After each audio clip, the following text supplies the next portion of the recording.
臭青仔是世界8大危害的外来种，严重影响到台湾的生态。林保署花莲分署把臭青仔撤掉，交予南马控的业者来做涂炭使用。咱做伙来了解。这是花莲木瓜溪流域，嘛是银合欢生了上旺的所在。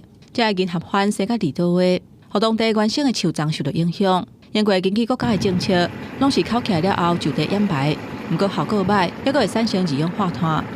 以往我们是把这个银合欢破碎之后铺在现地希望透过这些木屑抑制银合欢它种子的一个生长。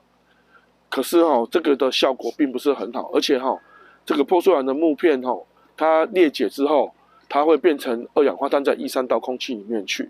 为了解决银合欢的问题，林保署去年开始甲台泥合作，甲烤起来银合欢加互萃取了后，交互水泥业者来取代兄涂炭，资源再利用，互废料将做成质能，改度环境的规矩，嘛推动循环经济。去年一整年大概是使用了45公吨左右的一个银合欢，然后取代的台泥大概47公吨的一个煤炭。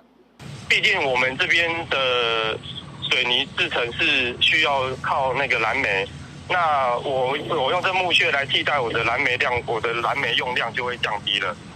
不过，这个技术目前敢若会当处理银合欢，同款对生态有真大威胁的小花曼泽兰，也就是牛屎湖，也佫有银加菊，因为茶的量无够，所以无法度取代兄涂炭。